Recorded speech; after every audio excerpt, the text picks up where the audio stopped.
Hello, everybody. James here, and it's Franchise University with the man himself, Shane Douglas. Now, two things I have to make mention of here. One, an apology. We were gone for 3 weeks. That's owing to Christmas, and we were just busy. And we couldn't really quite get it all together because you've got to travel to get to do the recording. And to be honest, I was just taking all December off for various reasons that we'll discuss another time. But yes, Shane. Well, real quick to drop in there, you'd be happy to hear that I've been getting tons of emails and people on the street saying, "Hey, did you guys do an episode this week?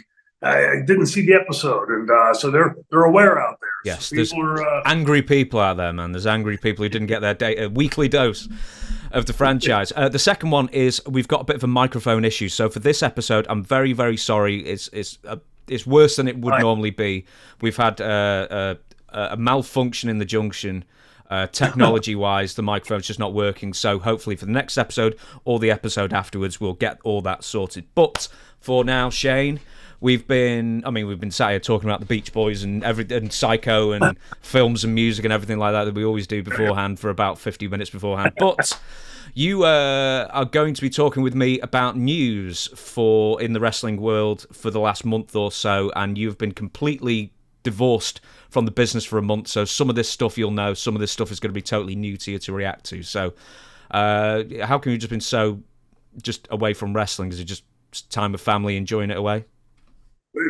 Holidays were great, but my oldest son was up from Nashville. They're, by the way, their group Dandovanes is going into the studio today with a real producer, and so they're excited. Been in Atlanta, Georgia for a week or two, 10 days, I think. But the boys were over Christmas Day. We spent the entire Christmas Day, including one of the first topics we'll talk about, going and seeing the movie Iron Claw. So fantastic. But for me, the holidays are always great in the rearview mirror because I love spending time with the boys and everything. But the amount of work to go in to get to that point is pretty prodigious. But it sounds like you had a little bit more on your side of it. I'm kayfabing why I was away in December. Okay. I'm sorry to use the wrestling terminology, but it just came to my mind there. No. But I was away for a while, and it was very nice, and some good trips as well, and also, you know, as soon as I got back, then happily people know from Dutch Mantel's show that Dutch got back and he's recovering as well, so everything sort of worked out and everything. But for now, we are going to go to the news, and you have alluded to it, and this is something that I'm not going to be able to watch until next month, at least legally. And that's the Iron Claw. It's not coming out until February in the UK for whatever reason, but it has got a UK release date at least. But you saw it. When did you see it? Was it New Year's Christmas Eve? Day. Christmas Day. Christmas. Yep. Right. Let's have the let's do the Dave Meltzer 5 stars or 2 thumbs up or whatever you want to do. What do you think? Well, it's hard to give it 2 thumbs up because of the subject matter. But having, Kerry and I in 1990-91 when I was in WWF, we traveled together. Got to know him really well and really, really enjoyed being around him. The movie, first of all, I guess we should put some spoiler alerts because I don't want to, if anybody wants to see it, might want to turn the volume down for a few seconds. They have Zac Efron playing Kevin Von Erich, and Kevin never had dark hair. So that's the first thing that threw me.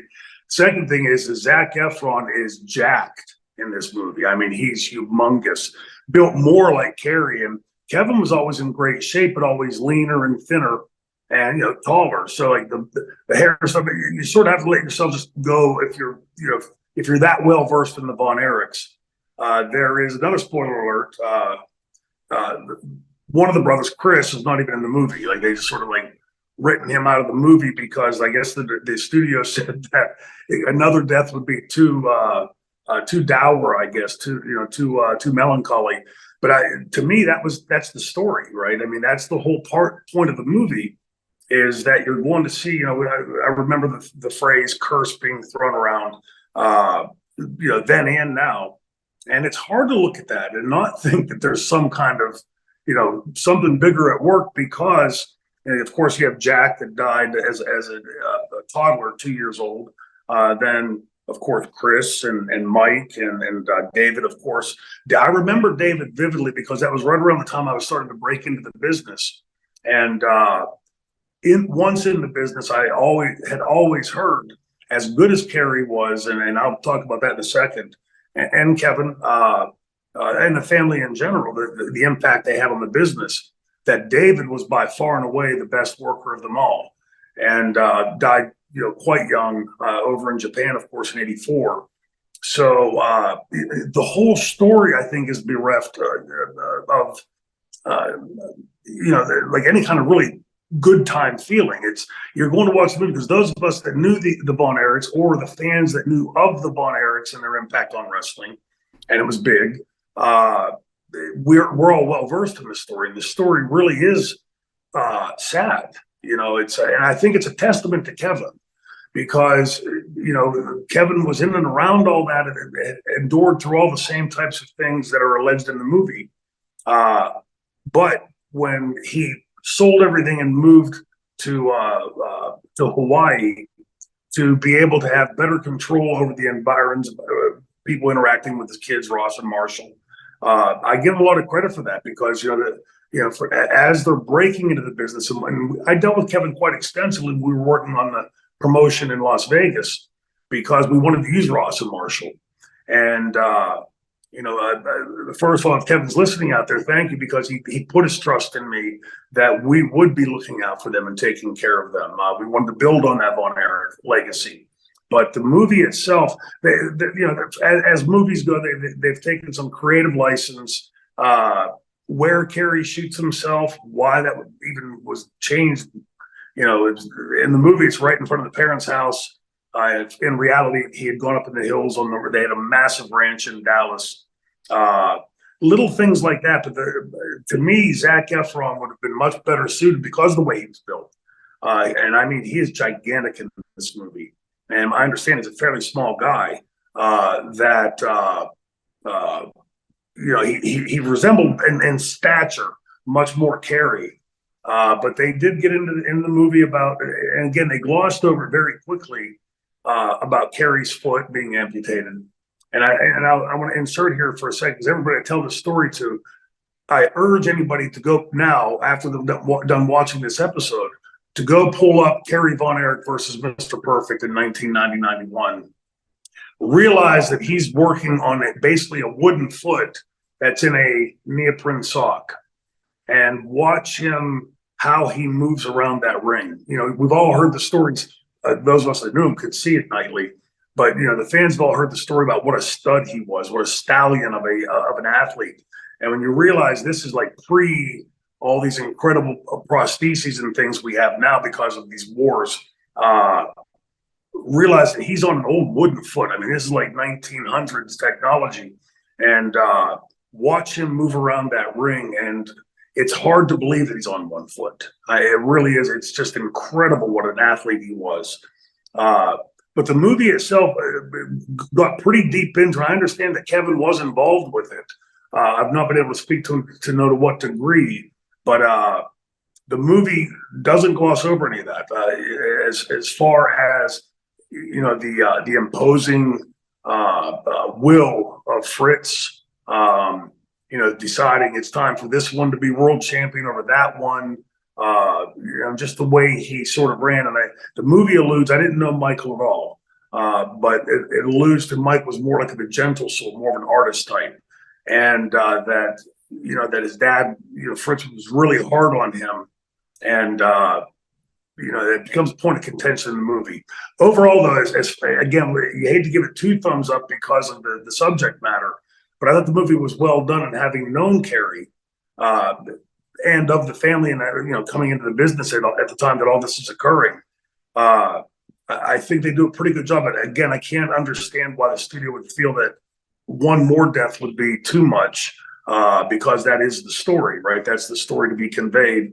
But as far as the way the movie's done, I thought Chavo Guerrero, shout out for Chavo, Happy New Year, Feliz Navidad. He was the choreographer in the movie. The criticism, not of Chavo. I thought did a phenomenal job with actors.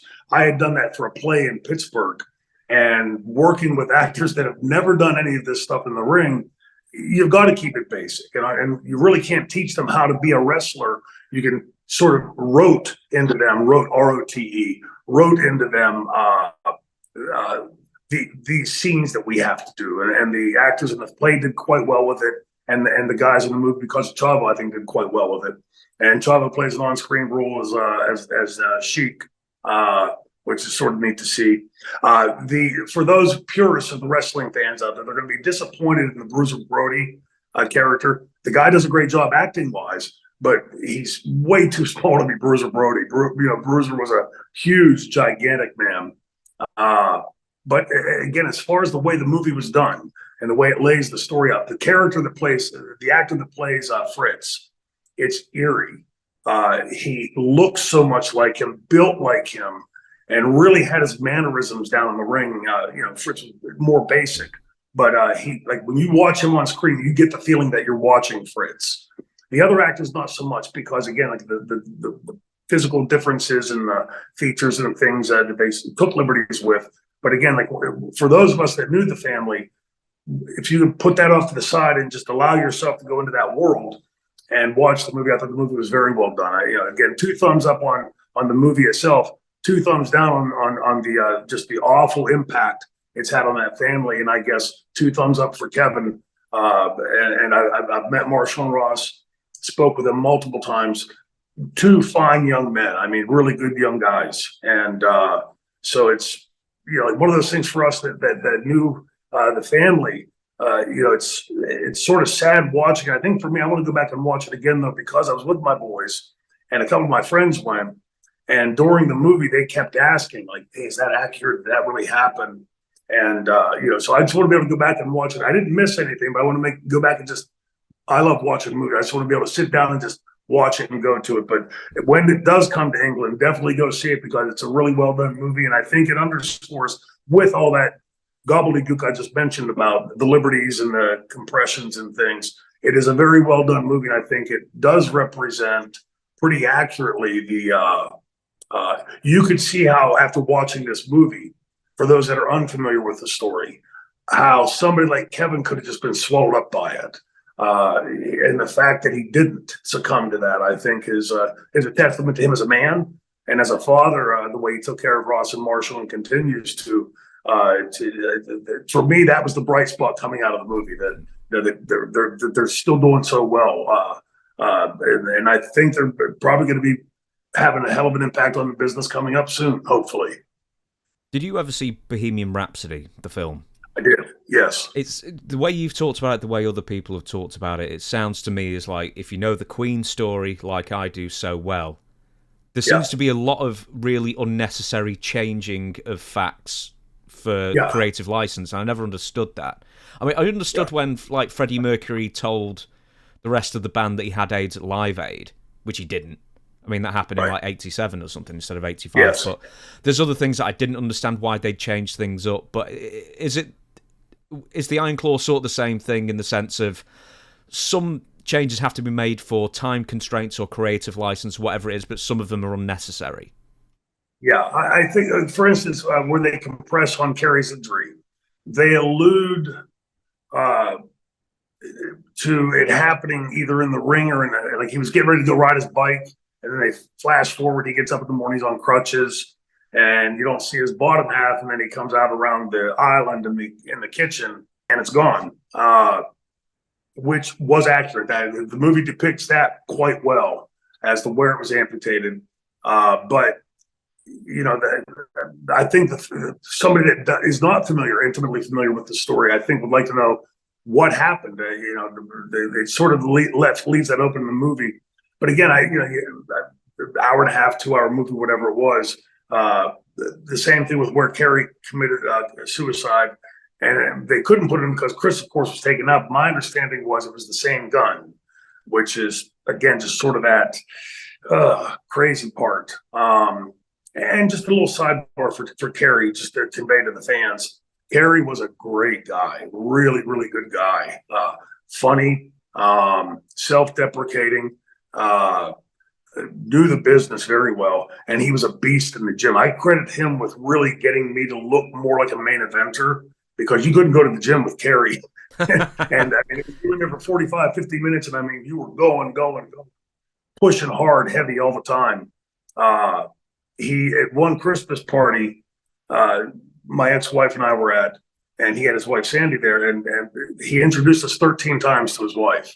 And by the third time, she's going, "Hi, Troy. Hi, Carla," and he's not even paying attention. It just kept going, sort of like humorous, that part of Kerry. But when he killed himself, when he committed suicide, when I heard that, it really threw me, because he had spoken about that. We had, when you're in cars as long as we are on the road, we'd had these conversations umpteen thousand times. And he would always say, "Can't do that, Shane. Can't do it. God says can't do that, man." And so when he did, it's like I tell people, and I hope the fans, when they hear me say this, it's not in any way meant to be funny, but his was not a cry for help. You put a 44 Magnum to your chest and pull the trigger, you're intending to leave.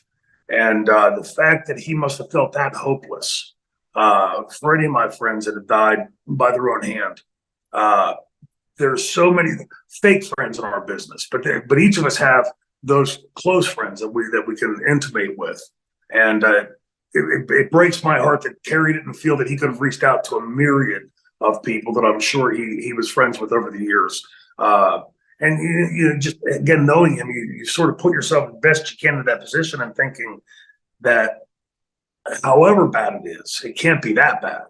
And so for anybody out there that's listening, the little PSA here that begins to have these types of thoughts, please reach out to somebody. Please get some help, because I can assure you things on the other side are always much, much better, and things do get better. So again, that's like my little sidebar for Kerry. But yeah, the movie, I thought they took liberties much like they did in Bohemian Rhapsody.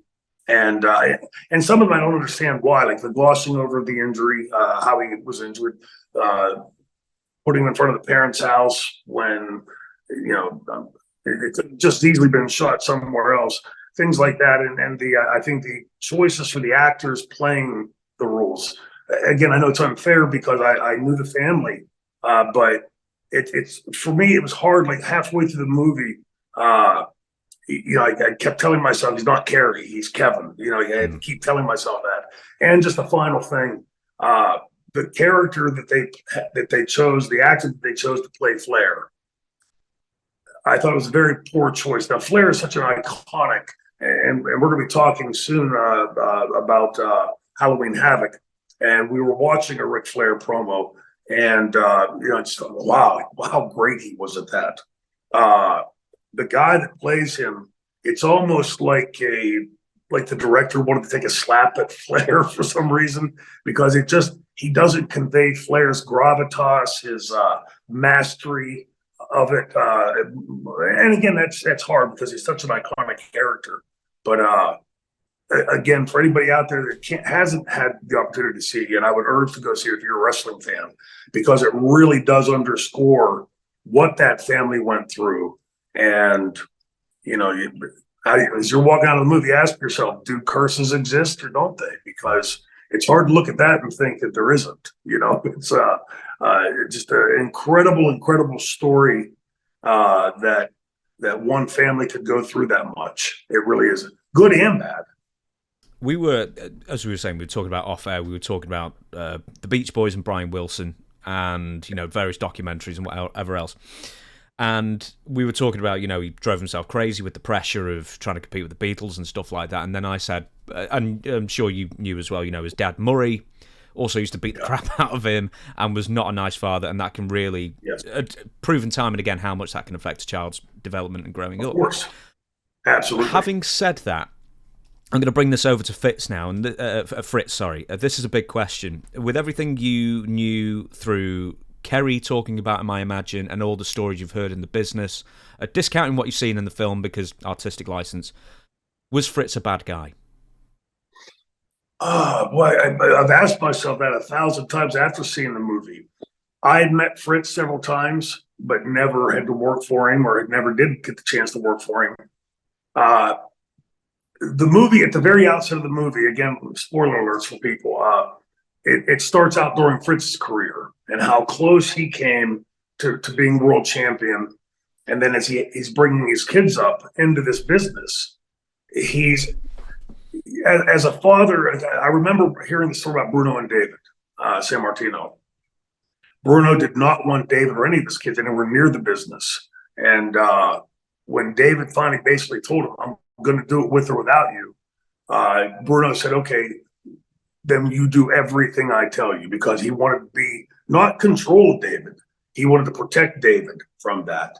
And so I could clearly see, thank God my kids had wanted nothing to do with the business. But I could see as a father how you would want to be, like David or Kevin is with his kids, like not lording over them or anything. But you can see once that door's open, that Pandora's box, that this business has been pretty rough on a lot of people, and yours included. Weighing that, the way the movie portends it, and the way the stories that I'd heard away from the family, I never heard Kerry say anything bad about his dad, other than you didn't want to cross Fritz, you didn't want to cross Dad, but they always spoke very glowingly of their dad. That he looked out for them and protected them, and gave them the opportunities and things. So it's that's going to be one of those age-old arguments that. Some like vanilla and some like chocolate, that some fans are going to say, oh, he was a crappy dad. I would think younger people that are being raised in the mores of the world today would probably think, oh, what a horrible father. Those of us that grew up in the world I come from would think, and what I've seen in wrestling, would think, okay, tough dad, but also being protective of that ilk in the business. So it's going to be a judgment call for each viewer. I'd really want to get your opinion on that, because I was never old enough to ever meet Fritz, and from everything I see, how do you sort of judge that? Because obviously his second child, Jack Jr. Because Kevin's the oldest, isn't he? I always forget that. Yeah. He died very, very young in an accident, but it's like of the kids that made it to adulthood, 4 of them killed themselves. They've all got drug issues and stuff like that. Yeah. And somehow they've all sort of like reasoned to themselves that suicide is. This becomes like a religious debate. Then it's like, because they so believe that they were going to the other side and they're going to see their brothers again, that kind of thing. So, but because I know it was a really fervently religious family as well, weren't they? Yeah, the movie even portends that after Kerry kills himself, he's on a boat and being rowed down the river, and David and Michael are both there going, hey, bro, what's So it very much did intone that. Again, that's like you said, you can argue politics till you're blue, religion till you're blue in the face, right? The movie underscores some things that I had heard, but I never heard from the family. But the things that I'd heard in the dressing rooms and in the buildings was that Kevin has a world title shot in the movie, takes a hard bump and has trouble getting up. And then after that, his dad pulls him out and pushes Kerry towards the world title slot. It was like he was picking this one over that one and like sort of moving around. Again, I've never heard that from the family. Can't say that is 100% accurate. I don't know. I've heard it.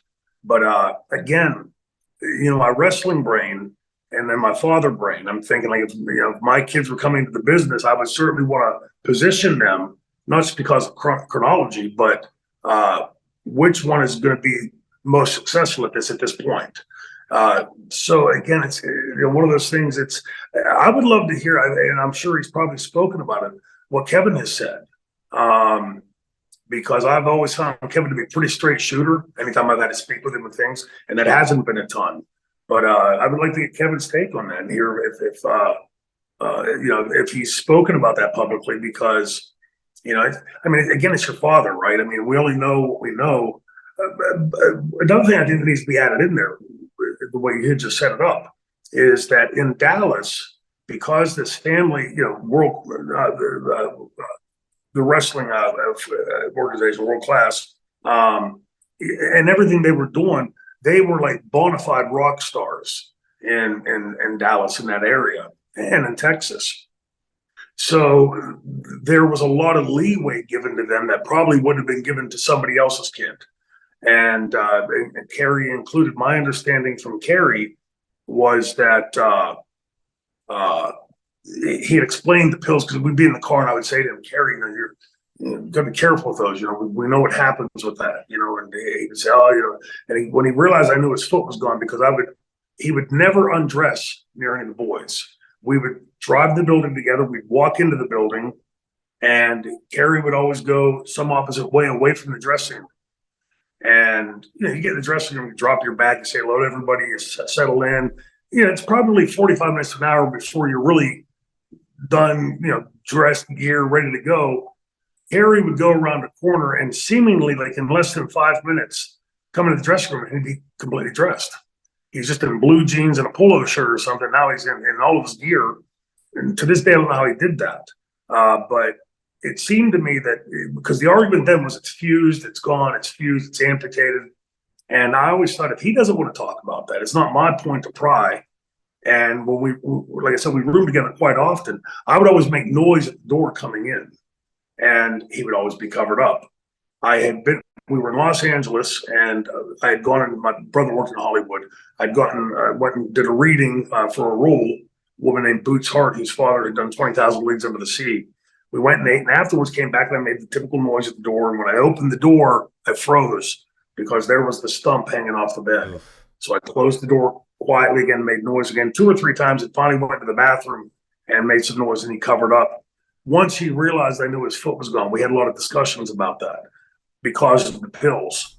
And he said, Shane, you don't realize what a shock absorber your foot acts as. Every step I take goes into my knee, goes into my hip, goes into my back. Every step is excruciating. And towards the end, he started getting popped for writing bad scripts. And typically the family would get a slap on the wrist and, stern warning, and, because of who they were in Dallas. The last time Kerry was told by the judge, don't let me see you in my courtroom again, and he was. And the judge told him, I was to go home, get your affairs in order, I'm sending you away. At which point Kerry went and took his life. So there were a lot of other outside influences on the family, not just Fritz. So again, that's going to be in the eye of the beholder.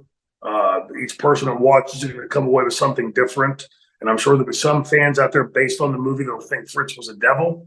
And there will be others, again, probably mostly from my generation, thinking, okay, dad looking out for his kids, maybe a bit heavy-handed, but I will add this and I'll shut up. I wouldn't father the way that he fathered. But again, nobody in this world gets to say, well, my way's right and your way's wrong. But it was at times tough to watch. We will.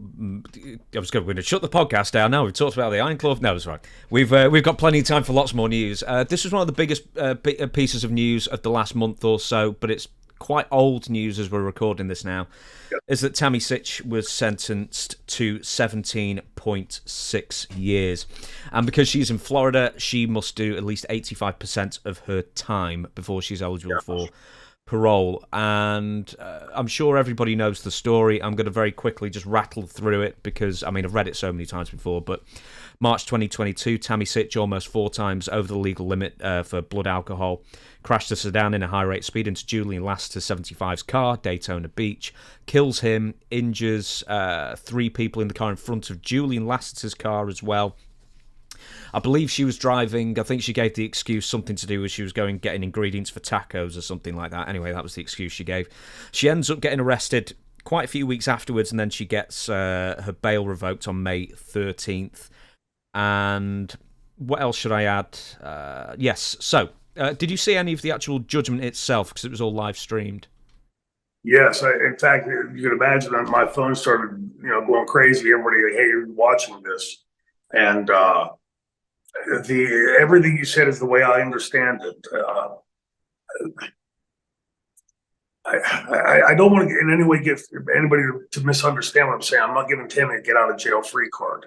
But this, in the business that we were in, where people get sort of this bubble wrap put around them by the business. Hey, you can go ahead and do whatever you want. And how many times I've talked about this 10,000 times, how many times I was always the last guy to take the piss test because everybody had my piss in Visine bottles to be able to pass the test. Just those sorts of things that somehow we get treated differently. And many respects. I think in Tammy's case, that didn't serve well. The young girl that I'd first met in ECW, I was aware of Tammy and had met her, like to say hello, but to get to know her in ECW along with Chris, very intelligent young lady. Had told me at one point that she was accepted to medical school. This was at the same time that I was prepping for med school. And so I would throw things at her and she knew her stuff. So I can't say that she was accepted to medical school, but I know that she knew medicalese pretty well. Medicalese can get sort of daunting for lay people. She was pretty crisp with it. All had a fairly good head on her shoulders, understood the business pretty well, seemed to be very much a level-headed girl. And I keep asking myself, through all those drunk driving incidences, where again, she was obviously treated differently. Most people get popped once or twice and they're in like serious trouble. And she sort of kept getting this little slap on the wrist and pushed off to the side. And again, that doesn't make it okay. But you can see from her point of view, well, I've done this before, I can do 2-3 weeks in jail, whatever. Me, I couldn't spend 5 minutes in a jail cell. Well, to interrupt you, actually, she has spent time in prison before for this. So, it's a series of DUIs, and then she probably did like 6 to 9 months on one arrest. Yeah. Eventually, and that didn't dissuade her from carrying it on anymore. Before I let you go back off again, I'm going to tell you what she got. So obviously the 17 and a half years, she served something like 500 odd already with remand, so that's all in the bank. She will serve an additional 8 years in probation, including substance abuse and alcohol education orders, $10,000 fine. This is the one I found funny, 50 hours of community service. And her driving license is gone for good. Now, did you see any specifically of the expert medical witness testifying on Tammy's behalf? I did not. Well, here's the it sort of becomes a bit comedy-like a bit. So the medical expert says, the video is far too long to show to go through it, but to wrap it up, Tammy suffers from PTSD and probably CTE from all those concussions that she was never in matches for.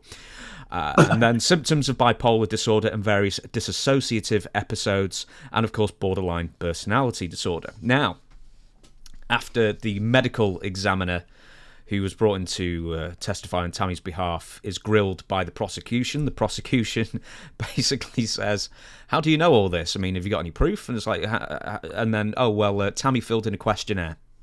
Oh, Jesus. So this guy had no knowledge of Tammy before this. So 90 minutes, either face-to-face or reading the questionnaire this medical examiner had with Tammy.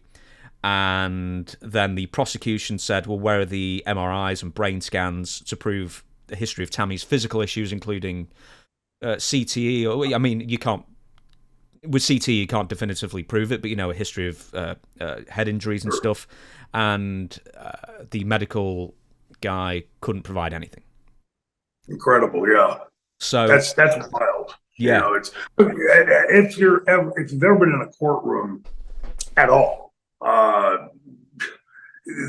both sides have done their homework, supposedly. And the fact that this guy would think that was going to fly and that was not going to be challenged, I mean, it's, like you said, it becomes almost like a comedy of errors at that point.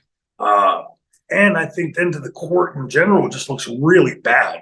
She filled out a questionnaire and give this this sweeping medical diagnosis on. It's probably check boxes of dissociative disorder sounds good, bipolar. I mean, not that she may not have some of these things. I question CTE. Right. Because, I mean, she may have been in a few, like, hair pull valet kind of matches, but how many... I remember seeing Sonny ever take a bump. Not like Franny did. Not like Franny did bumps. So, like most of the cat fight stuff, I'm sure in her career, because she did have a few matches, but, the CTE stuff, I think, is cumulative, long time, night after night type of thing. Professional football players and now wrestlers, boxers, starting to find out. A few days prior to this happening, I had seen Tammy at WrestleCon, maybe it was WrestleCade. She and Francine were there together, so I went over to say hello to them, and we spoke. But Franny and I were at WrestleCon in Dallas that year. And Franny kept, texting on the phone between fans. And I said, like, who you talking to? She said, Tammy. And I said, hey, look, be careful. I said, because she's going to have to, I'd heard other stories. And I just didn't want Franny getting like too close there and ended up getting yanked in. And so she's going to end up killing somebody. And I said it just like an off the cuff remark, never in my dreams hoping or believing that would even be possible because of the girl that I had known. And she said, I just said that. And she held her phone up and Tammy had responded, I'll never let that happen. This is 2 or 3 or 4 days prior. So Franny, of course, texted me first. That was the first I heard of it. And I was like, oh my God, no. How? My understanding is that this time she was making quite a bit of money, doing the sex stuff on online. Thousands and thousands and thousands of dollars per month. So if you wanted tacos, or I had heard that she was going looking for a boyfriend, fill in that blank, whatever the reason, call an Uber, call a taxi, rent a limousine. But, I'm sure if she could do it over now, like I always talk to my kids, like the moral for everybody listening out there is there are no do-overs. So you got to make sure you've got it right each time as much as you can. To be honest with you, I thought she got off light. I was expecting like 25 plus years. I don't know anything about the parameters. Let me tell you the parameters. So the prosecution was recommending a maximum of, I think, somewhere around 27, maybe 27 and a bit, 27 and a half. So she got about 10 years less than was possible. So in that sense, you should think herself lucky. Yeah, well, especially because again, like when you're involved in this kind of any kind of case, the first thing you do is go radio silent, right? Regardless of what's being said out there. Well, I'm so glad you mentioned that because I've got 2 quotes from Tammy Sytch after let's call it the incident. A fan asked her how fast we were going when you slammed into the poor old guy, stopped at a traffic light and killed him. His life ended for what reason? Were you on your way to a fire or drunk or high? And then Sytch responded, about how fast? About 10 miles per hour, which it wasn't. Since I was slowing down to a light, but the guy who she killed, Julian Lester, but he had a heart attack, and then she adds, nothing to do with my seizure. So she was claiming that she had a seizure behind the wheel, and then somehow killed him at 10 miles an hour, and then he had a heart attack. Yeah. See, again, this is the stuff, if you're going to say this when you're under oath, anything you say, once you're on that stand, is open to cross-examination. No. That was on Facebook. That was public for all to see. So, yeah, she was trying to lay the groundwork of a defense before she even saw the inside of a courtroom there. Yeah, well, my understanding, too, is that from a mutual friend that she was online a day or two after, like MFing people that were burying her online. I'm so glad you mentioned that. If anyone says anything negative about me, you will be blocked and never unblocked. You don't know the real story, so don't act like you're some effing journalist when all you do is type from your mum's basement. Done. Now, I'm so glad you mentioned that. It's like on cue. Now, one more thing I would like to bring up to your attention is, did you see Tammy's plea to the judge before sentencing? I did not. Now, she mentioned a few amusing things here. That's very much spinning the tail to her thing. Now, Tammy's statement was focused mostly on herself, her woe is me life. I mean, I'm sure I mentioned somewhere, it's like them beautiful white women, they just have it so difficult, don't they? Everything's everybody else's fault, and most laughably of all, that somehow Chris Candido is to blame for her downward spiral by not only getting her out of medical school, apparently that was his fault, but then subsequently and selfishly dying in 2005. Now, Tammy also claimed that her life went off the rails in 2005 and not beforehand.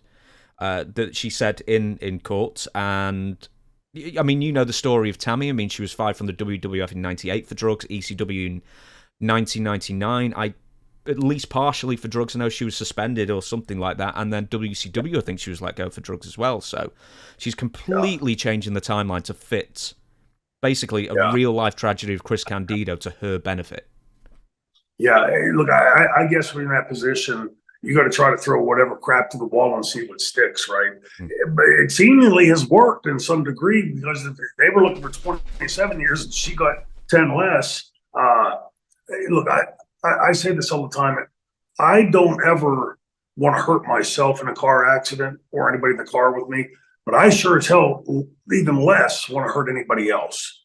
And in this day and age, I mean, it's just the world. I've made a bazillion stupid mistakes in my life. Thankfully, none of them ever hurt anybody else. And I that's the part when you try to like allege that this guy had a heart attack or I had a seizure or whatever. Again, best to just sit back. I don't care what people are saying online. You got to throw yourself on a sword at this point. And again, I'm sure if Tammy had the chance to do a do-over, she would do it.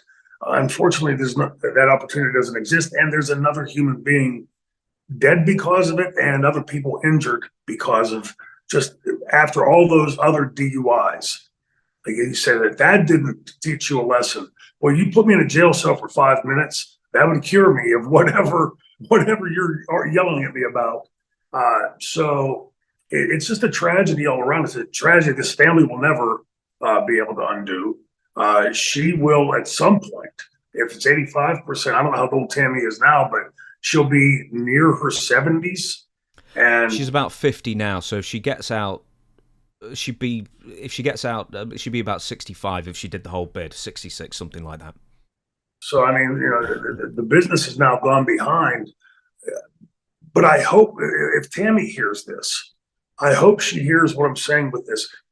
This is, unfortunately, there are no do-overs, there's no time machines. We can't go back and undo stuff. But in whatever way she could turn this positive, to go out there and speak to younger people about drinking and driving, or today smoking pot because it's legal so many places, being inebriated in any way and getting behind the wheel of a car.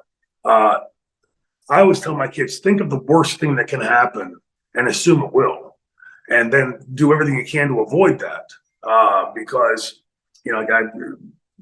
full disclosure, we were younger, drinking and driving, in the business, we were always, slapping a beer down or something in the car, never getting, sloppy drunk or anything. But thank God we never had that kind of an incident. And, the world is where it is now, and we have to live in the world as it is today. So thank God that happened then and not now. And thank God we didn't hurt anybody. But it's, I think this should be a morality tale for anybody out there, because, Tammy was literally at the upper echelons, right? I mean, she was that first huge diva in the WWF, had just an unbelievably beautiful girl and a very intelligent girl. And what could have been from that, you take all that DNA and throw it all in a blender, what could have been the outcome of that? And instead, yes, Chris dying, I'm sure, had an impact on her, but there were things going on before that were pretty questionable and pretty heady. She's got a lot of time to think about it. So hopefully that brilliant young girl that I knew when I first met, hopefully she can figure out a way to take this and turn it into whatever kind of positive, hopefully keeping somebody else from going down that same avenue and having to endure the same punishment and blotch on your life and everything else. Really just all the way around, a really sad and completely avoidable ending of a freedom in your life. It's about as bad as it gets, from my perusal. Yeah, there's a completely needless risk at any time. So I know before we started this, I said I was going to say, right, we've got so much news here, there, and everywhere. We're going to skip quite a few of these, and I'm actually going to bring up this one. Kenny Omega is out indefinitely now. He has been, in fact, actually, he had to go to the hospital. He got there just in time. He was putting off getting checked out. He was in a lot of pain. His tummy had a lot of bloating. He thought maybe he messed up on his diet and just general aches and pains and stuff like that. Got to the hospital where they diagnosed him with diverticulitis. Oh, So, most famously in the wrestling world, Brock Lesnar suffered with it when he was UFC champion, and there's other people like Jim Ross and Vince McMahon and stuff like that. I don't know if it's always dietary that causes diverticulitis, but most. yeah. So, explain diverticulitis to us for the lay person and why it's so agonizing and dangerous. So a good friend of mine growing up had across the yard. She had diverticulitis, and she described it in your intestines. They will get like a divot or like an opening where food passing through will get stuck there, and then it sits and sort of just rots out, and then that of course begins the inflammatory response in the body and becomes quite painful and can cause a blockage. Enough of it stops there, and any of that, when the plumbing's not working correctly, can be life threatening. So, and of course, when that starts to rot, then you get like bacteria and things that come off of it. So that's a very serious condition. I hope. I don't think there's any cure for it. Oftentimes, surgery they'll try to like maybe remove that piece or whatever. But once you start doing that, having intestines removed and things, it really becomes a life-altering type of ordeal. Kenny's young enough and good enough shape that hopefully he'll be able to get whatever treatment and move beyond it. But I had said when he left a couple of years ago, and then it was announced that he had like 12 surgeries or something. I was like some crazy number of surgeries. And I said then, and I hoped I was wrong, that it's going to be tough for him to come back. Having a surgery or a few surgeries is really difficult. To get yourself back in this shape and into the mindset and bump shape, what we call bump shape, where your body gets sort of conditioned to take in the bumps and things. Having that kind of surgery that early on in life, in his mid 30s, is a really tough thing to overcome. Better medicines today, better medical techniques, better dietary stuff will all work in his favor, of course. But it's at some point you have to begin to look down the road and the way I always tell the friends is that I had kids when I was older, and so I didn't want to be that old dad that couldn't go out and throw the ball with your kid or whatever. Hell, I'm out there playing Nerf guns and stuff with them back in the day. There's a life after wrestling, and you have to think about that. It's hard when we're young and invincible, but I think Kenny's had enough of a taste now of the the injuries and the amassing of those injuries and what that caused, and now this. Hopefully, if he wants to get back in the ring, he can get to that point. But it's time to start to think about after, like moving down the road. Somebody was just telling me about Bobby Roode, and that he's working behind the scenes at WWE. Great guy to have back there. But I'm just perplexed as to why he was never world champion, because he was a stallion. He was a stud. Is a stud. But for Kenny, the same type of thing. We have to all make our own decisions on how we're proceeding and moving forward in the business. And hopefully for him, whatever it is he wants to do. But I think he can bring a lot of wealth of experience in behind there. And run. Be able to run his life after that and not be. We've all seen some of the guys in our business that are just really hobbled up and crippled up and banged up and have all kind of medical issues. And far too many dropping dead young. But I hadn't heard that about him. I wish him the best with that. But listen to your doctors, because that's a very serious condition, although so many people walk around with it. Next on the agenda is, well, actually, I just want to mention this as well, is that this sort of couldn't really have happened at a worse time for AEW, because MJF has just gone out injured.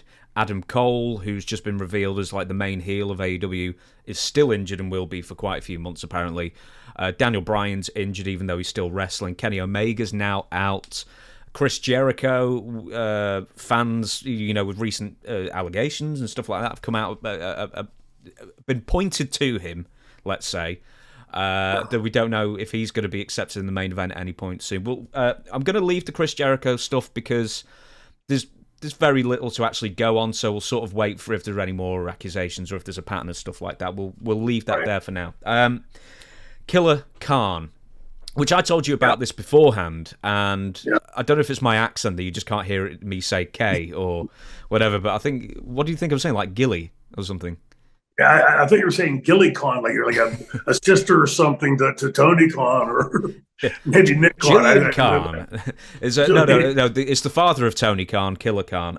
He sadly passed away at the age of 76. So he left the WWF and the wrestling business just completely done in 1987. He was just on the tail end of a WWF run. He was working with Hogan a lot. Maybe he made enough because he worked with Hogan a lot on the house show. So maybe he just made enough to just retire, and then he became a restaurateur and bar owner in Tokyo with various different establishments, and he worked the front. He worked at the front. You know, people would go up to him and shake his hand and ask for a photograph for a signature or something. So it was good stuff. He was serving customers when it wasn't so much a heart attack, but it was essentially his just an artery just basically just went boom. Just exploded. Yeah. Aortic abdominal aneurysm. Yeah, it was all. Yeah, it went completely. It just went completely. He was pronounced dead at the hospital. I don't know if you ever met Killer Khan. I know you're in the WWF in '86, so maybe you'll have to answer this more as a fan. But Killer Khan, did you ever meet him? And your predominant memories of him? Had never met him. My memories of him were the first I remember hearing of him. He had been in the WWF briefly and was in a match with Andre and broke Andre's ankle. There's the story that they spun. I don't know if that was actually something he had done to him or whatever. It wasn't. No, he broke his ankle. Andre broke his ankle getting out of bed. Okay, well there you go. And they said on TV that Killer Khan did it in Rochester, New York. So whatever reason it was in Rochester, but it never happened. Yeah, and it made like he was like suddenly the big heel, right? Like he was this big guy, and his look and everything, the way that he wrestled. At that time, we American audience hadn't seen a ton of Japan. Of course, Toru Tanaka had been over, and Fuji, and there had been Saito, but he suddenly was this like massive guy, and probably just in the right place at the right time. If that's what happened to Andre's leg. And then they took that around the loop. I remember my dad taking me to Pittsburgh Civic Arena to see that match. And it was pretty much Andre just beating him up, and he would get a little bit of heat on him. But I do remember meeting him. So it must have been in those early years of going up to WWF to get the experience. Was quiet. Nice guy, but quiet. He would walk around and shake your hand and say hello and off. I don't think he understood language very well. Is the way I sort of took it. But for that brief moment there in those mid-70s, because of the alleged injury to Andre, Andre up to that point had been sort of like impervious, right? He's a big guy. Well, this was like 82, like around 81, 82, something like that. Yeah, so Andre was like impervious for a decade plus at this point. Correct. Yes, and suddenly somebody had actually made him look human, right, and injured him. So again, it's funny because I had never heard that story. I didn't know if it was or wasn't. But what does it Dusty used to say? Make chicken salad out of chicken shit, baby. And so you broke your leg getting out of bed today. We're gonna make some money for Killer Khan here. I remember when I was maybe just coming into a teenager, and on Sky Sports we used to get, for whatever reason, 1987's Wrestling Challenge, and Killer Khan would always be on it. And I always remember looking at him because he was playing the big Mongolian character with the big pointy hat kind of thing, and he definitely had TV appeal. He definitely stood out, even with the massive, humanity every week. Killer Khan definitely stood out, and he always like hunched over and had a mystical sort of thing going on for him. So yeah, he when we, and I think I've talked about this before on our show or maybe your previous show. I was a senior in high school and senior class president, so we had to raise money. So we had, through Dominic, had gotten us a show for the WWF in the New Brighton High School. Killer Khan was on that. Killer Khan wrestled, it was King Kong Mosca, and I think, if I'm not mistaken, I think Killer Khan wrestled Ivan Putski, I believe. Fabulous Moves on the show. Andre was on the show, and Andre had gone out during the Killer Khan match, and there was like sort of a standoff thing. But again, even there, like we were in the dressing room with my friends, we were the first match on the show that night, and I think they were all coming out to watch these young punks, get in the ring and put on a pretty good match. And Khan was there, as I remember now. Again, polite, quiet, and I had not heard of his passing. So for his family and his fans, condolences. Glad to hear that he had that different life after the wrestling business. Interesting. Yeah, I was hoping to meet him this year. I'm going to Japan. I've already booked it in April. I was hoping because I'm going to Tokyo. I was hoping to meet him, but I will not be able to. So that'll be a sad thing. Yeah. We shall move on now. Goldberg, Bill Goldberg, calls Vince McMahon a naughty, naughty word. So I'm going to give you the full quote, and you tell me. It seems quite tame when I read it out in this sense, but you tell me if Vince deserves this. Vince is like Dana White, Goldberg said. He's the big boss and he makes everything happen. And in all honesty, he gave me the opportunity to put my wife and son on the front row and gave me the ability to perform again in front of them. So this is when he was come back, like in 2017, something like that. Mm-hmm. So I owe him everything until we went to Saudi Arabia. And he asked me to put Roman Reigns over and I had COVID. I remember calling him from my house and said, listen, here is the deal. I'll do it if you give me a retirement match. I did what Vince asked. As a performer, I was 56 years old. As a human being, you're conscious about how you look in a bathing suit. Especially 2 months prior to being in that bathing suit, you couldn't work out because you had COVID. I put myself in a horribly shitty situation to get what I wanted to. Is misprinted where I wanted to, but to satiate him and give him what he wanted. Problem is, he never held up his end of the bargain. Vince is a piece of shit as far as I'm concerned. Well, there you go. Well,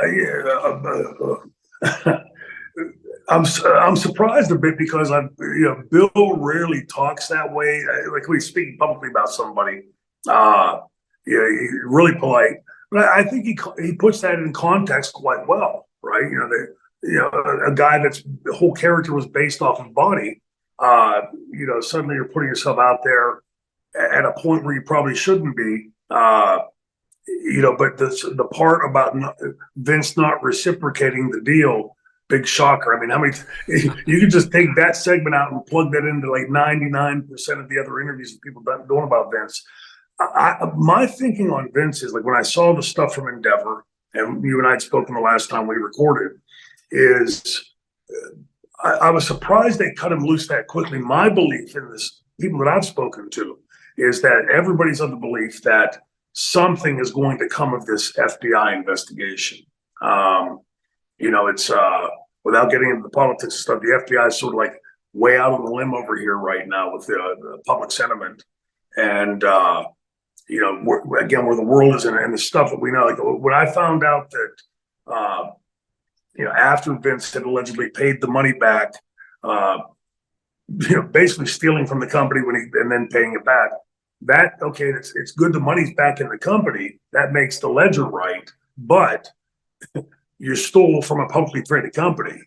So not so easy to wipe that away. Allegedly. Do you think that the FBI? The federal government is interested in Vince because of the NDAs he signed or because of business impropriety in one way or another?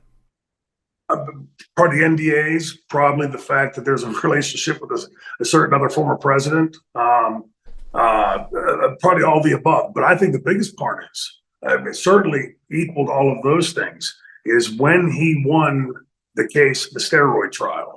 If you recall, he comes out on the front steps, takes the neck brace off because he didn't need to put on airs anymore for the court, and then says, quote, I'm Vincent fucking McMahon. You don't poke the federal government bear that way. Like I always tell people, understanding government and teaching it. People come and they have careers and they retire and they move on. So it's not just so easy because if that person is the person that should have gotten you and didn't, they're going to, as this young kid, James, comes in and say, hey, here's a file I want to keep an eye on, right? And 30 years from now, you're going to pass that file on to somebody. Just take the high road. If you're for the federal government was like 97% of its cases. If you're one of those fortunate 3%, take that as a gimme, as a gift from Santa Claus or somebody upstairs, and take the high road and move on. So I'd say this is probably a little bit of all the NDAs, the stolen money, even though paid back allegedly, the NDAs, and certainly playing into this to some degree somewhere is an FBI that was a little bit butthurt from not winning that case, and Vince rubbing their nose in it.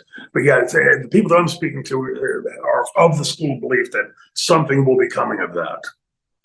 I'm a big fan of Bill Goldberg. A lot of people watching, or some people really aren't. But you know, horses for courses and that kind of thing. I really, really think a lot of Bill. I've never had the pleasure of talking to him.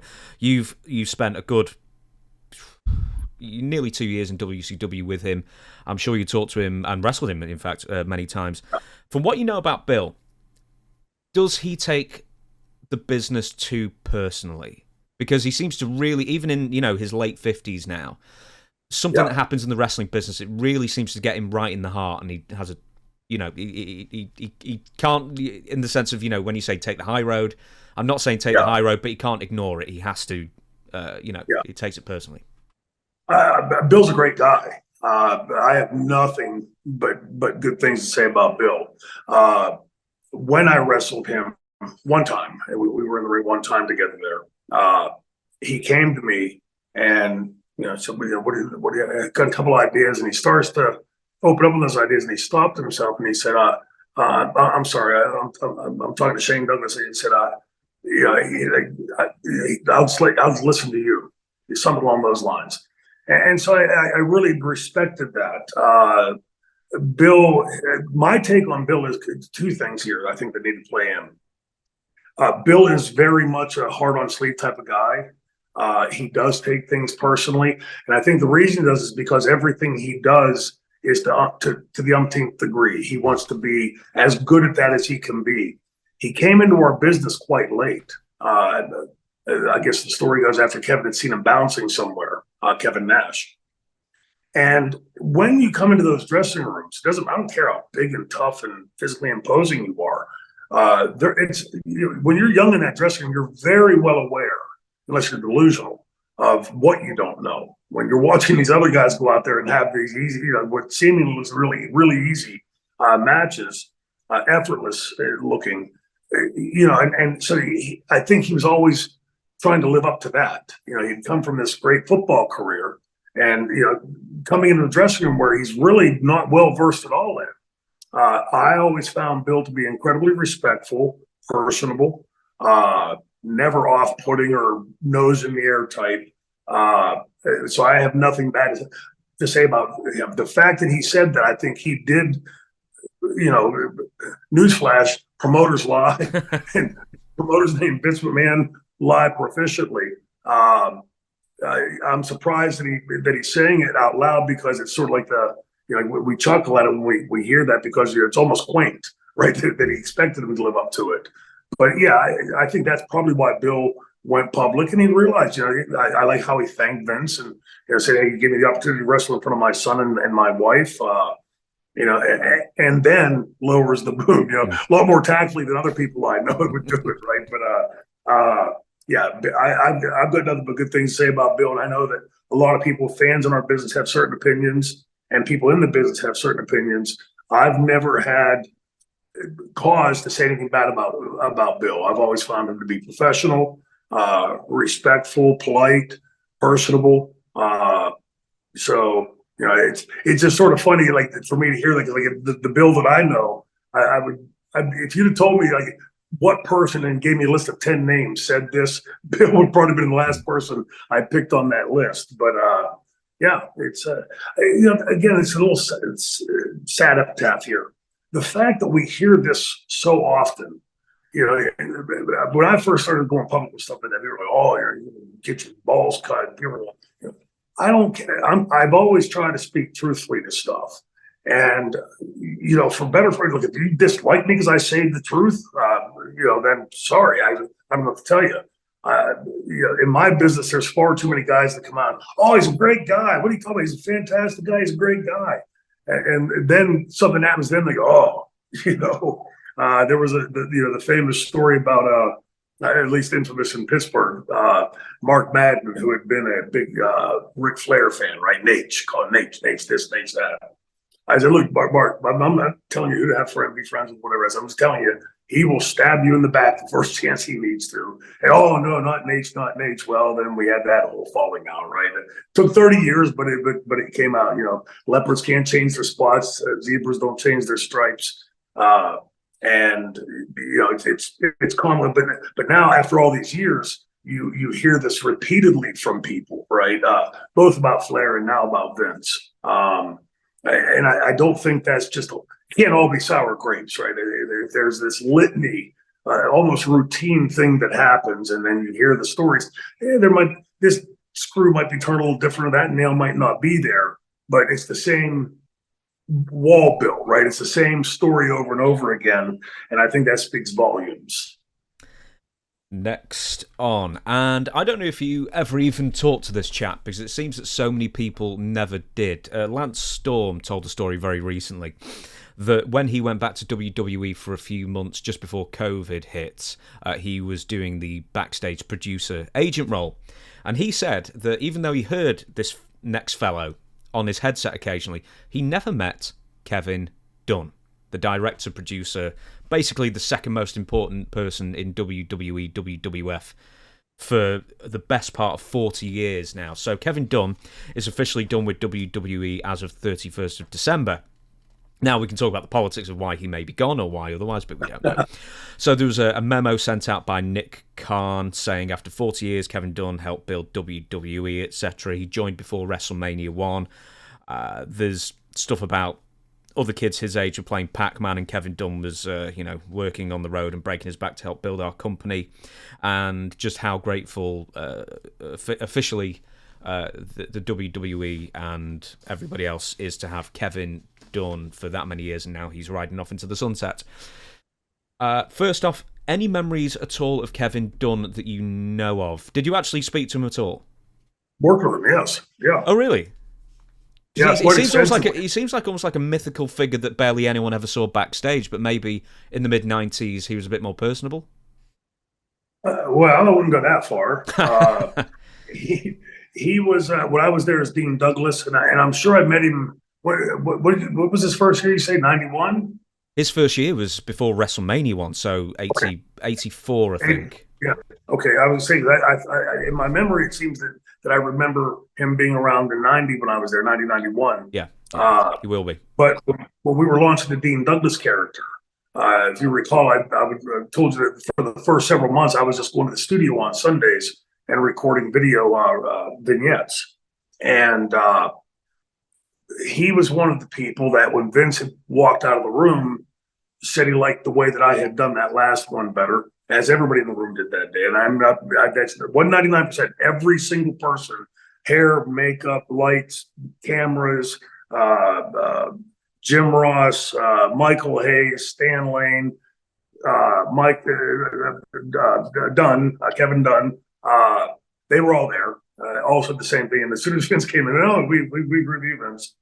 I found personally in the bit that I worked with him, doing those vignettes in that kind of an episode for the fans that can remember talking about that. I found him to be very uninspiring. Working with the likes of Dusty Rhodes or Bill Watts or Paul Heyman, these very prodigious. It's renowned my stories about these guys. I can tell you the bad side of these guys, but I also the yin and yang. I will also give them credit for the things that I learned from them. And I can honestly say I really never learned anything with Kevin Dunn. And working that closely with somebody, we would do 5, 6, 7 of these vignettes per weekend. And, for somebody that was supposedly so hands-on and everything, I saw none of that whenever I was there. Now, that's not to say that he wasn't prodigious in other areas and with other talents. Me personally, I had seen very little. He was just sort of somebody there taking up space. He never once, as I recall, came in and said, hey, maybe try doing it this way instead of that way, or hey, don't forget to look that way. There was never any of that kind of hands-on. Well, considering he's a director as well, you'd think. Yeah. So would he, when you were doing these vignettes, would you Would he actually be there overseeing them in some portion, or would he not even be there? He'd be there. Yeah, he'd be there. Yes. Okay. Yes. Be in the room. And again, when you're launching a character, regardless of where they plan on that character being, Vince had laid it out to me. This was going to be the top heel position. So I would have thought a lot of hands-on with guys like Kevin. And I'm sure he probably gave me some direction somewhere. In my memory, I can't honestly say that I recall him doing that. And those things that, for great directors or great promoters or bookers, it sticks out in your head. It may stick out because it's negative or positive, but it sticks out that, the interaction and like, for instance, Vince, I remember one time coming to me and saying, and using a word, I'm trying to think of the exact word. I was using a general word that was used for things, and for people, the word would be personable, personify, or epitome. That was the word. I was using epitomizing, and Vince corrected. And from that day forward, I've never forgotten that. It's always stuck in my head. The impact that kind of stuff can have might be seemingly innocuous at that moment in time, but those great directors, you watch these great actors and stuff talking about like the Scorsese's or these different great directors, and you'll hear them give this glowing thing that they've learned from these people that they and working underneath them. And I can honestly say that there was never anything that Kevin Dunn for me had ever done that came in that seemed impactful on my career or something that I hadn't forgotten. He seemed almost subservient to Vince. Like he would wait for Vince to weigh in, then he would weigh in the few times that he would. And that was sort of like the ongoing joke in the dressing room at the time was, the director that doesn't direct. I remember hearing people say that all the time. And at the time, I think I was taking it more like he's giving me the benefit of the doubt. Like he knows I can do a promo, so he's just staying back out of it. But I can honestly say, and I don't mean to be mean on it, when I say uninspiring, I can't recall a single time that Kevin Dunn came to me and said, hey, Dean, hey, Shane, hey, Troy, try this instead of that, or let's go for this or whatever. Very, very lackadaisical, hands off. Did you know at the time how important he was in the company? Or because he basically was second in command, essentially. Yes. Yeah, it was, there was a less than, what's the word I'm looking for? A less than favorable nickname that was pretty often used, which was Chipmunk. Have you seen Chipmunk? Is Chipmunk around? And I think when you give somebody that kind of name, like there was a Flounder in high school, right? Flounder is not the kind of name. Hell, I will get named Flounder someday. It's and I don't think Chipmunk is another one of those. But he, it's. I'm sure just the fact that he was there that long and everything. A lot of fans watching, but he was responsible for this or that. I'm unaware of any of that stuff, but I'm sure it must be there. He wouldn't have been there that long. Now, we're going to talk about Dean Malenko. Now, Dean most recently has been working in AEW as a backstage producer, and he has undergone, according to Jim Ross, successful surgery. So, Jim Ross recently made mention on his podcast that Dean Malenko recently had brain surgery to help improve his day-to-day life. This is the quote. I saw Dean Malenko. Malenko's had some health issues. I saw him there. And he had brain surgery, and it stops his shakes from the Parkinson's, and it has... this is a quote. He's had the surgery. He's such a sweetheart of a guy. So I didn't realise you could have brain surgery to alleviate symptoms of Parkinson's. So we obviously know about the shakes. What else about Parkinson's is characteristic of that disease? Once your muscles begin to tire, which is quite frequent because they're always active, you can get really horrible spasms, the tick and the flailing types of things, the uncontrolled, the loss of control over muscular contraction. I'm not saying this is what he had done. I'm guessing the last that I recall in my studies, they could go in and put an electrode in, do a deep brain stimulation, and to the cerebral cortex, to the center of the brain, and that sort of rewires it a hair, and help knocks it down. If that's, I take Jim Ross at his word and what he's talking about, and I'm really happy to hear that for Dean. You don't want to see anybody have to endure, these horrific things like that. And Dean is much quicker witted than I am, and so it was always fun to be around because he always, just makes something. You had to listen closely. He might hit you with a zinger if you weren't paying attention. And Francine and I were together at the ECW arena with the pandemic a year or two ago, and Dean was there, and he was having a rough time that day, but still sharp as a tack. He's one of those guys that hears a joke and he can tell 10,000 more. I can't remember a joke to save my life. And, you'd have to always listen because he was always just going and going and going. But I'm really happy to hear that for him because, again, like that's, as we age, I can tell you, I'm starting to realize more of my dad's words that tell to get old. And I used to like Cavaliers, it was better than dying young, Dad, the alternative. But you start to learn, thinking, this ache in my back, where'd that come from? Oh, my knee hurts. These little aches and pains, things that are just part of it, or that, like this, like a really life-altering type of thing.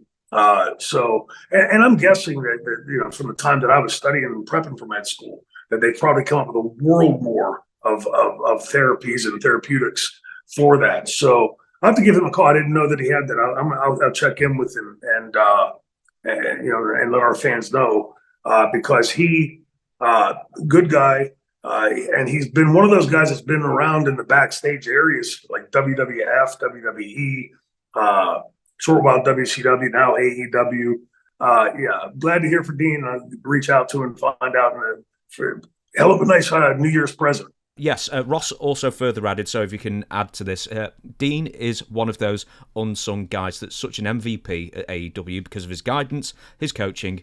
He encourages the talents to bring with them to him what they want to do, and then he helps them. He contributes. It's teaching. All that is coaching, and he's really, really good at it. Nice. Sound right? Yeah. Excellent. Good to hear. Again, I'm sure there's so many people in those dressing rooms, right? And we come on here and we talk about, in a span of time. But I can't even begin to imagine even having a career if I hadn't had all of those people, not just the guy that trained us, but all those people that were impactful. I learned stuff even now getting in the ring. I still learn things on a nightly basis. And that, for me, that's like, I need to intellectually stimulate myself. I can't just, okay, let's just go out there and paint by color or paint by number. I want to learn. I'm always looking for new stuff. I'm constantly reading and digging into different things. That's what keeps my brain active and keeps it from being ho-hum just another day. And those guys, the stories they can tell and probably do tell, in Dean's case, he's a pretty big storyteller. But there's a lot to be learned and weaned from those guys. Really is. I think we've got either 2 or 3 stories left in us, and then we're going to shut down this podcast now. We teased a Ric Flair story. How could we not? Ric Flair preferred WWE when Vince McMahon ran it. So here is the quote. I like the fact that the kids make a lot of money. That's the most important thing. Unlike myself, they are more conscious because of the people around them and the culture being different of taking care of their money, paying taxes on time, stuff like that. I said this on Dutch's show, Shane, as well. I didn't realise that the culture of not paying your taxes on time was different in the 70s, 80s, 90s, 2000s, 2010s. But yeah, that was just me. It's really corporate now. I dress the part, but I could never think like that. I don't have the patience. AEW, very professional. It's an easier pace. There are politics everywhere in the world, but the WWE right now is very political. And then asks why he thinks WWE is political, but he doesn't mention AEW, because he's working for AEW, I imagine. I don't know. The fight for control. Everybody wants to run WWE. I like the way Vince ran it. For better or worse, everybody knew where they stood, and more than they do now. Social media is out of control with stories. You don't even know what's real anymore. So Ric Flair's saying that it's more political now that Vince McMahon has gone and Triple H is in charge. I'd find that hard to believe. Full disclosure, I haven't been in a WWE dressing room in several years, but I'd find that hard to believe. I, whether it's Hunter or Endeavor or manual. If somebody is nobody pays $9 billion for something. Goes, hey, here's the keys, take it out for a drive, right? And I'm guessing like today, I'll get on my soapbox for a second. I promise it will, and then get off. No, dude, that's what we're here for, man. Soapbox, stand atop of it, proud, and yell out, do it.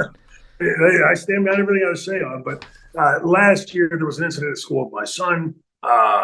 We investigated, went through. But bottom line, we ended up having a meeting with the administrators, and this to say it's an effort, like you'd rather get hit with a baseball bat 10 times than go into this. It's painful. These people lie right to your face. They'll look at you and act like you're stupid and can't follow and understand, and it's just so infuriating.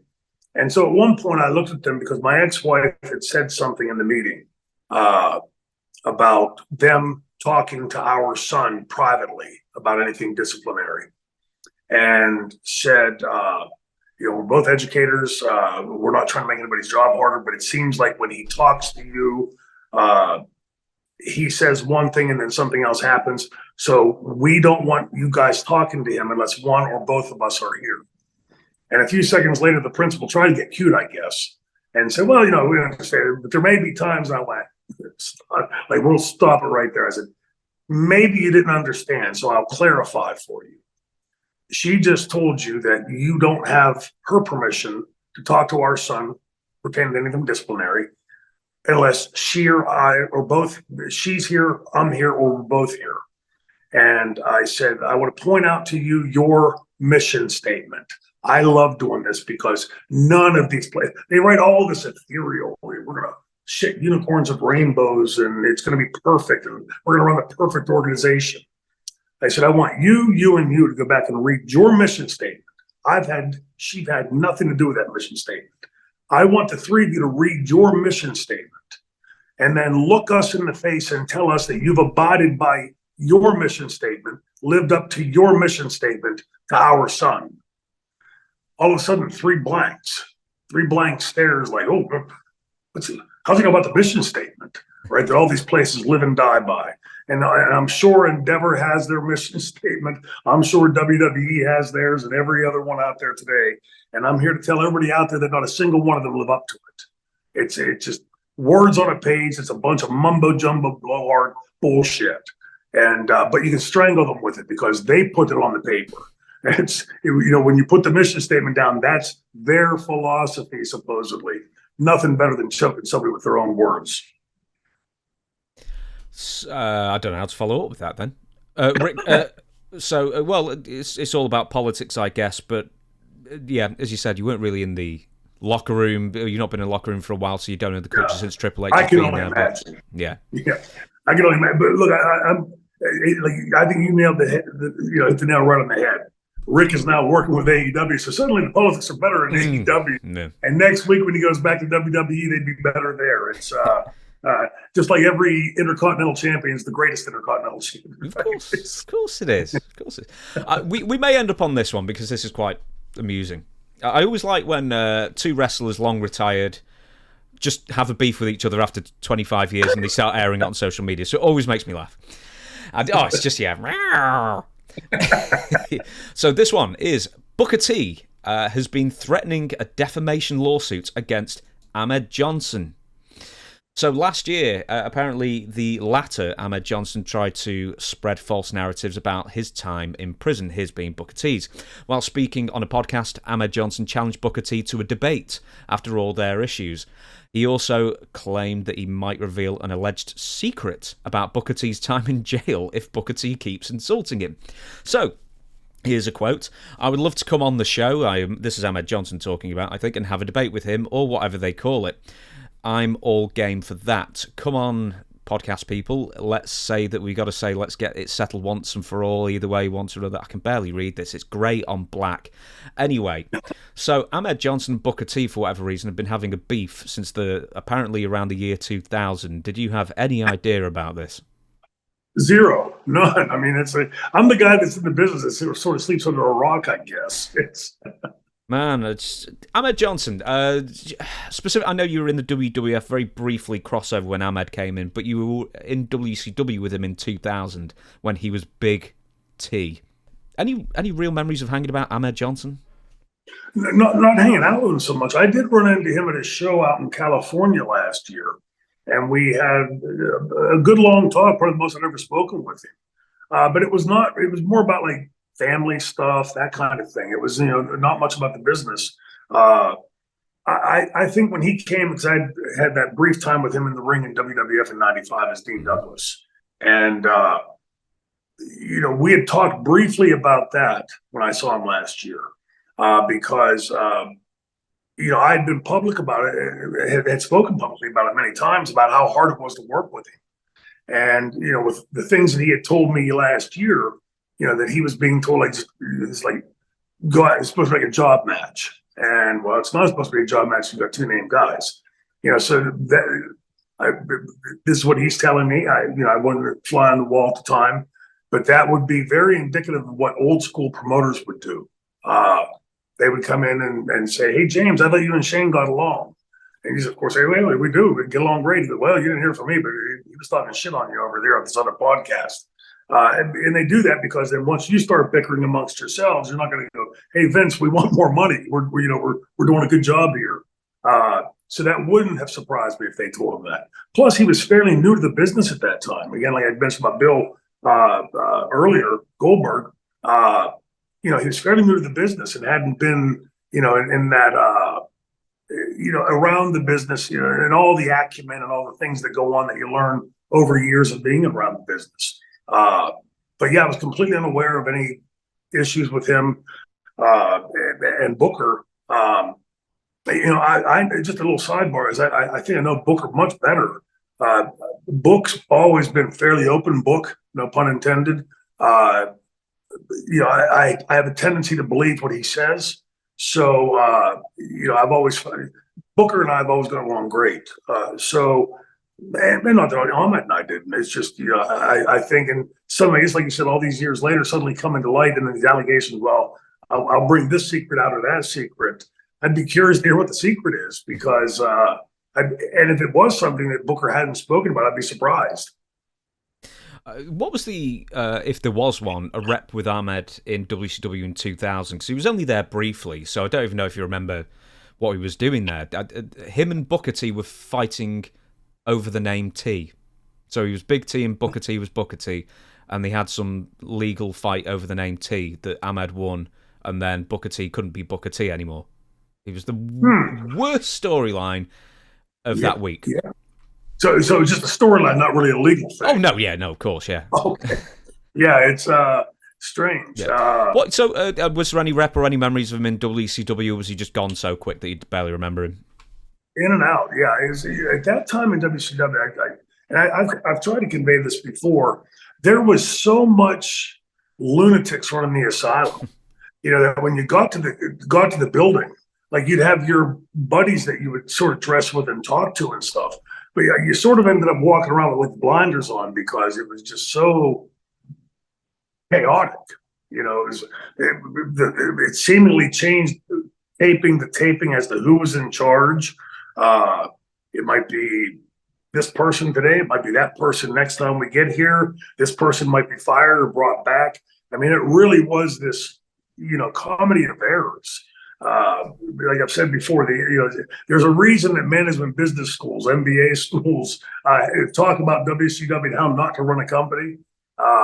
Because as we were watching the pay-per-view, we're going to talk about this in another episode. Next week, in fact. Well, let's do a bit of a tease for it. What did you just watch to review? Halloween Havoc. First of all, you can see in WCW and the way they presented, especially where I noticed it was during the Flair, Sting, and Ole interview. Flair's in the background, and the lighting is so bad you can't even see him. It's like a silhouette in the back. The NWA, later WCW, begrudgingly was pulling themselves into this newer modern era that WWF had perfected, because they were still 3 feet in the old school. they were just fighting this. We're going to, we'll do a little bit more, and just said, instead of just embracing, I still maintain that what I saw on that show and looking back and what I recollect from that time, WCW still then always had much better wrestling. Now the booking might have been not quite as tight. The presentation in many ways, like lighting, was lacking. But Halloween Havoc, I think we'll get into it good in the next week's episode, because there were several things that stood out to me about the wrestling, and I'll mention them then. But to me, that was the again, what jumped out and always does when I look back at this older stuff is the wrestling itself, the story that's being told. For the most part, by the time you get to those pay-per-views, is being told. And I'll say this about the Halloween Havoc that we'll talk about next week.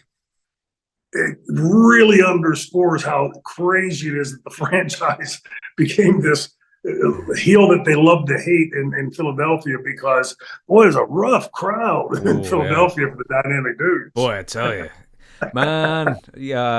Chris texted me while you were watching it, and he just went, Shane's killing himself watching the rough crowd on it. But anyway, that's the tease for next week. Thank you very much, everybody, for watching. We don't have any plugs or anything like that, so all it remains to do is do the sign-off. Over to you. Hey, happy holidays to everybody. Happy New Year. The 24th makes a great year for everybody. Happy, healthy, memorable, safe, and let's try to get the world on a little bit level of a playing field and away from this insanity. Appreciate you dropping into Franchise University.